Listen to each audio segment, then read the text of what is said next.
안녕하세요. 자, 하자하자 TV입니다. 오늘은 세집증후군에 대해서 좀 알아볼 건데요. 구독자분들이나 이거 제 영상을 보시는 분들 중에 요청이 들어와서 제가 조사를 좀 해봤는데, 제가 갖고 있는 상식을 조금 말씀을 드리고, 그 다음에 그 사실만을 근거해서 말씀을 드릴게요. 그리고 왜 그러냐면 이게 이 업종에 계신 분들이 있기 때문에 좀 피해가 가지 않을까 싶은 생각도 있고, 사실에 근거해서 자료를 근거로 해서 좀 말씀을 드려야 될 부분인 것 같아요. 자, 영상의 내용은 첫 번째는 이제 저의 판단을 좀 말씀드리고, 두 번째로는 그 관련 서류를 제가 좀 확인을 해봤어요. 세집증후군 특허 관련해서 제가 서류를 확인을 해봤는데, 그거를 좀 제가 확인을 시켜드리고, 그다음에 마지막으로 세 번째는 그 KBS와 그다음에 TBC에서 세집증후군에 대해서 다룬 영상이 있어요. 그래서 그렇게 정리를 해보면 될 것 같거든요. 세집증후군 관련된 그런 시공이 적절한 것인가에 대해서 좀 말씀을 드려볼게요. 세집증후군 업체들이 그 시공 방법을 홍보하는 내용들을 보게 되면, 첫 번째로는 이제 피톤치드로 해서 한다는 그런 내용들이 좀 오래된 내용들이 있고요. 피톤치드가 좀 그렇게 그런 환경 호르몬을 제거해주는 그게 되냐, 그래서 좀 많이 안 된다는 내용들이 좀 있어요. 그래서 두 번째로는 그 화학식으로 해서 뭐 화학 성분을 해서 그 포름알데히드의 성분을 화학으로 해서 뭐 이렇게 변형을 시켜서 인체에 무해하게 해준다라는 그런 두 가지 종류가 있더라고요. 그래서 근데 이 환경 호르몬이랑 뭐 포름알데히드 뭐 이런 인체에 유해한 것들이 그 콘크리트 벽체나 그 다음에 그 마루판 하부에, 그 다음에 신발장이나 가구를 보게 되면 랩핑이 씌워져 있어요. 그 안에는 이제 집성목이라고 그래서, 집성목은 그 나무를 이제 본드 접합을 해서 압착을 시켜서 이제 그 판을 만들어서 거기에 이제 거기에 랩핑을 씌워서 그 판을 제작을 하고, 그 판으로 이제 가구를 다시 전체적인 거를 제작을 하는 그런 원리인데요. 과연 안에 있는 것들까지 그 효과가 있냐는 것이죠. 환경 호르몬이 그게 제거가 되겠냐는 거죠. 제가 판단해서는 절대 되지는 않습니다. 두 번째, 제가 이제 객관적인 판단을 하기 위해서, 그러면 이 업체들이 말하고 있는 이거는 뭐가 있을까? 그 검색을, 자료 조사를 좀 해봤는데, 일단은 제가 특허 관련해서 업체들이 내세우는 특허들을 좀 한번 확인을 시켜 드려 볼게요. 이 사이트는 이제 국내에 이제 특허를 갖고 있는 거를 이제 전부 다 조회를 할 수 있는 우리나라 그 특허 키프리스인데, 증후군 먼저 해볼게요. 세집증후군 검색을 해보면 이런 내용들이 많이 나와요. 이렇게 나와 있는데 제가 다 조회를 해봤는데, 그래서 한 가지만 좀 확인을 해볼게요. 자, 이게 그 특허의 전문인데 몇 개를 검토를 해봤는데 거의 비슷해요. 포름알데히드 그런 물질을 만들어서 특허를 내는 업체들의 특허 내용의 배경 기술을 보면 공통적인 것들이 있어요. 여기 보시면 단열 성리 대폭 향상된 최근 건축 기법은 실내 공간의 밀폐로 인한 공기질, 그래서 이 내용을 보시면 실내 공간의 밀폐로 인한 공기질의 지속적인 악화로 나오죠. 자, 요거를 한번 잘 보고 계세요. 잘, 요 내용을 한번 잘 보고 계시고요. 다른 특허 내용을 또 한번 보도록 할게요. 이번에는 포름알데히드로 해서 한번 검색을 한번 해보도록 하겠습니다. 다른 특허입니다. 다른 특허 내용을 보시면 배경 기술 또 볼게요. 포름알데히드는 실온에서 벽지나 내장재 등에서부터 지속적으로 뿜어져 나와 인체에 상당히 악영향을 미치게 된다, 이렇게 돼 있어요. 지속적으로 나온다는 얘기예요. 그래서 일단 아까 말씀드렸다시피 이게 과연 처음에는 그 안쪽에 있는 것까지 제거가 되느냐는 거죠. 제가 뭐 아마 10개 정도 뭐 이렇게 많이 봤는데, 이렇게 한번 검토를 해봤어요. 검토를 해봤는데 배경 기술에 항상 그런 내용이 나와요. 제가 말씀드리는 거는 이거를 여러분도 특허 검색을 한번 해보시면 거기 내용이 나와요. 환기를 잘 안 해주니까. 그래서 제가 이거를 좀 많이 보여드릴 수, 이게 좀 불안해서 그 업체에서 뭐 어떻게 할지 몰라서 좀 그런데 여러분이 한번 검색해 보시면 다 나오거든요.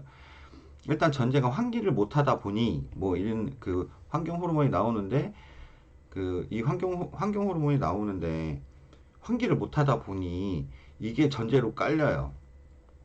이게 굉장히 중요한 부분이에요. 자, 두 번째 파트는 여기까지 하고 갈게요. 자, 이제 제가 KBS하고 JTBC에서 그 환경 호르몬 관련해서 만든 조사한 영상이 있더라고요.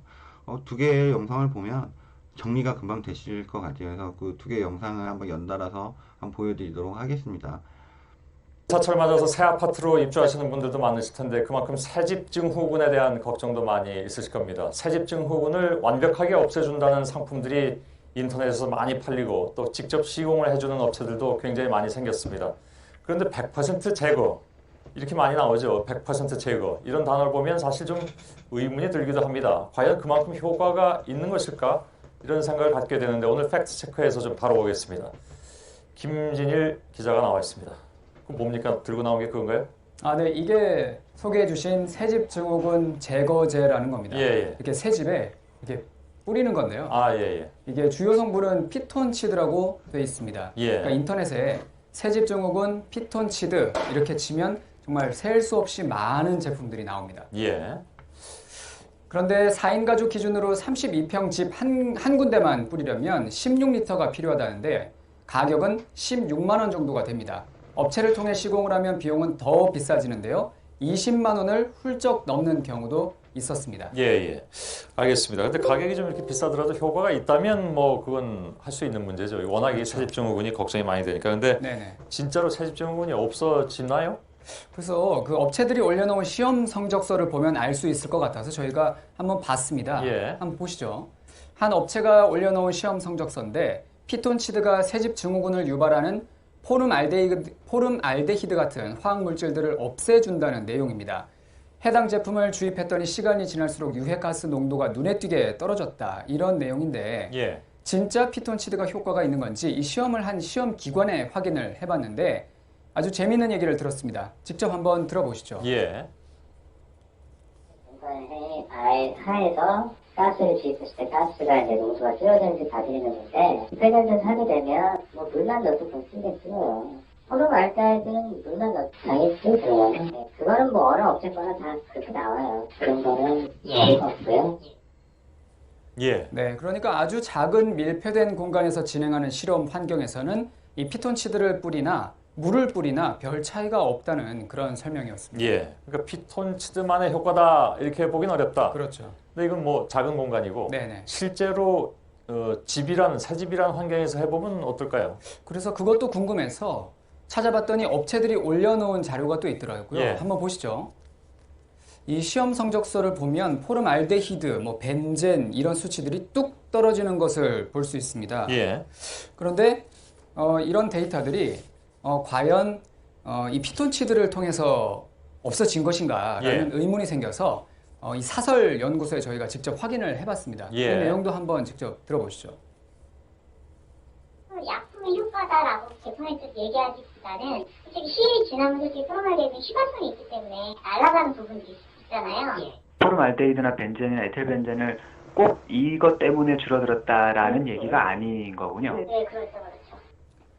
네, 이 새집은 밀폐되어 있지 않지 않습니까? 예. 자연적으로 화학물질들이 없어지는 걸 고려하지 않은 시험이었던 거죠. 예. 이 두 내용들을 종합해보면 피톤치드가 확실하게 새집 증후군을 유발하는 화학물질들을 없애준다고 증명된 명확한 시험 결과는 없었습니다. 없다. 그럼 네. 피톤치드를 새집 증후군을 제거한다. 네. 뭐 예를 들면 아까 얘기했던 것처럼 100% 제거한다. 이거는 네. 아니군요, 분명히. 근데 100% 제거는 아니었습니다만 예. 뭐 일정 부분 맞는 부분도 있긴 했습니다. 화면 함께 뭡니까? 보면서 예. 설명을 드리겠습니다. 이게 새집 증후군을 유발하는 물질은 크게 세 가지인데요. 포름알데히드 같은 화학물질, 그리고 방사성 물질, 곰팡이 같은 생물적인 오염 물질입니다. 그러니까 피톤치드는 이 가운데 일부에만 효과가 있다는 게 전문가들의 설명인데 예. 한번 이것도 듣고 가시죠. 예.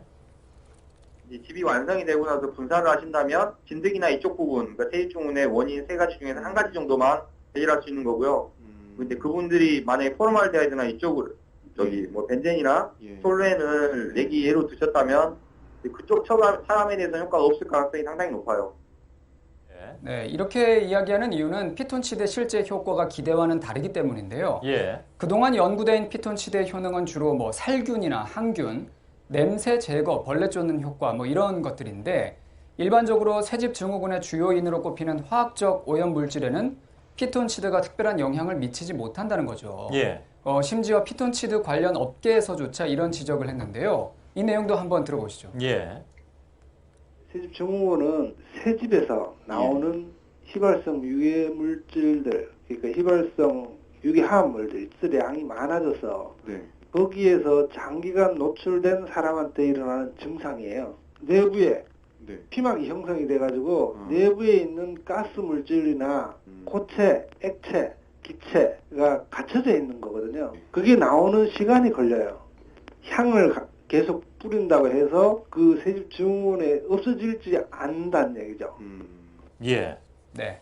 자, 요 정도의 효능만 좀 기대하면 될 것이다. 네, 맞습니다. 실제로 이제 가장 중요한 그 톨루엔, 네. 포름알데히드 이게 사실은 근데 가장 큰 새집증후군의 문제점 아니겠습니까? 네, 그것이 가장 큰 부분을 차지하고 몸에 있습니다. 유해한. 예. 근데 그 부분에 있어서는 이 피톤치드가 이렇게 역할을 한다는 보장은 없다. 네. 그렇게 받아들이면 될 것 같습니다. 네네. 그럼 이렇게 광고하고 있는 건 문제네요. 바로 그 부분이 문제입니다. 그러니까 예. 업체들이 광고하고 있는 게 완벽하게 제거한다. 뭐 재발할 일이 없다. 이것만 뿌리면 이제 앞으로 새집 증후군은 없다. 이렇게 이야기를 하는 게 문제라는 거죠. 예. 소비자들은 저희가 이렇게 따져본 것처럼 따져보기가 힘들지 않습니까? 예. 그러니까 문제가 발생하는 겁니다. 그러면 이런 화학 물질이 결국 문제라는 건데 이건 네. 그러면 어떤 방식으로 없애는 게 가장 효과적입니까? 전문가들이 주로 얘기하는 것은 자, 환기입니다. 환기. 그러니까 창문을 열고. 예, 집에 공기를 들여보내고 또 공기를 나가게 하는 방법을 가장 추천하고 있는데요. 미국 환경보호국이 올려놓은 자료인데 환기와 공기 순환을 가장 강조하고 있습니다. 또 우리 환경부는 여기에 더해서 베이크아웃이라는 방법을 추천하고 있는데요. 예. 베이크, 그러니까 불을 떼서 집을 굽는 것처럼 하라는 겁니다. 문과 창문을 모두 닫고 실내 온도를 30에서 40도로 높여서 대여섯 시간 이상 유지한 뒤에 환기를 여러 차례 반복하면 예. 오염물질을 제거할 수 있다. 이런 이야기입니다. 환기가 가장 중요하다. 네네. 제가 증명할 수 있습니다. 제가 JTBC에 왔을 때 아. 제 방에 창문이 지금도 없습니다만 네. 그때도 없었거든요. 네. 새집증후군을 2달 정도 겪었는데 안 빠지더라고요. 창문이 없으니까. 그만큼 환기가 매우 중요하다는 건 제가 알겠습니다. 네, 맞습니다. 자, 피톤치드의 호화실 잘 들었습니다. 네. 김진일 기자였습니다. 자, JTBC 내용 잘 보셨나요? 다음 영상 한번 또 보고 가실게요.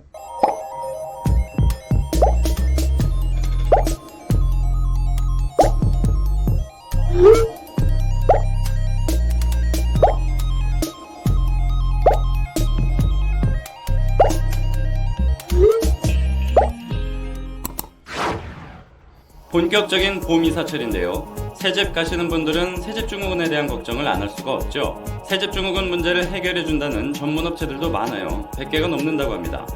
근데 업체들마다 시공 방법이나 가격대가 달라서 서비스 이용자들은 헷갈립니다. 과연 효과가 있을까? 뭐 그런 거죠. 자, 핵심만 살펴볼까요? 서비스의 핵심은 건축자재에서 나오는 수백 가지의 유해 물질을 효과적으로 배출하고 장기적으로 잘 차단하느냐의 여부입니다. 업체들은 다양한 공법을 통해 이런 실내 유해 물질을 80-90% 이상 제거한다고 강조하고 있는데요. 대표적인 공법을 몇 가지로 간추려보면 이런 겁니다.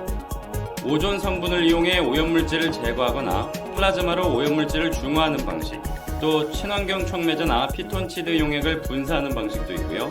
유해물질 발산을 막기 위해 전용 코팅제를 바르기도 합니다. 공정위는 보통 하루에서 길면 4일 정도 소요됩니다.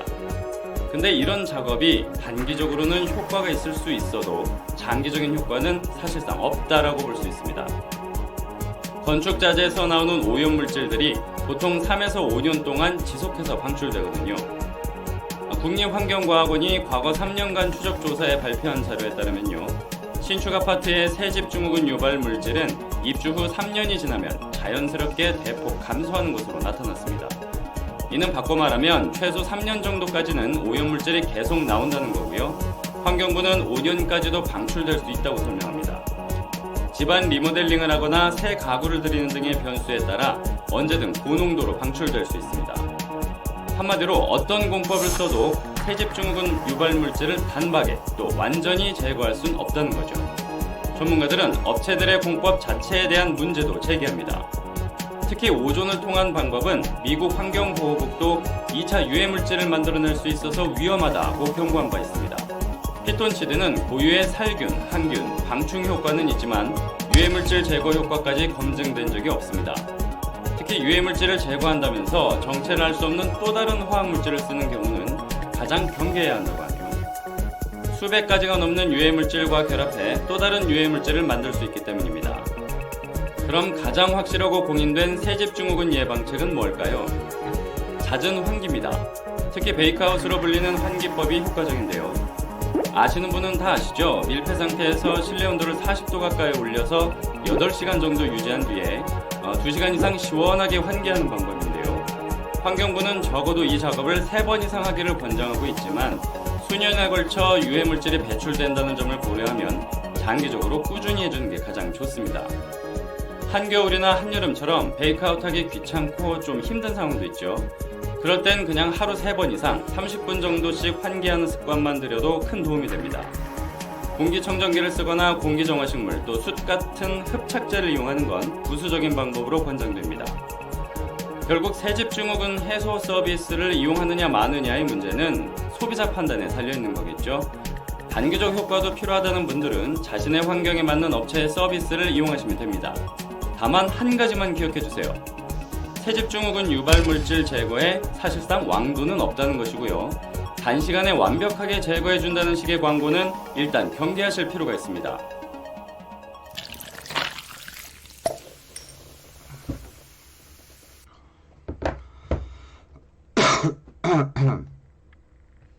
이제 좀 판단의 기준이 좀 쓰지 않으셨을까 합니다.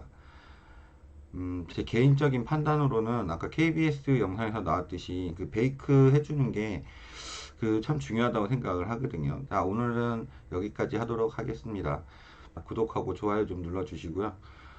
좋은 자료로 다시 찾아뵙도록 하겠습니다. 감사합니다.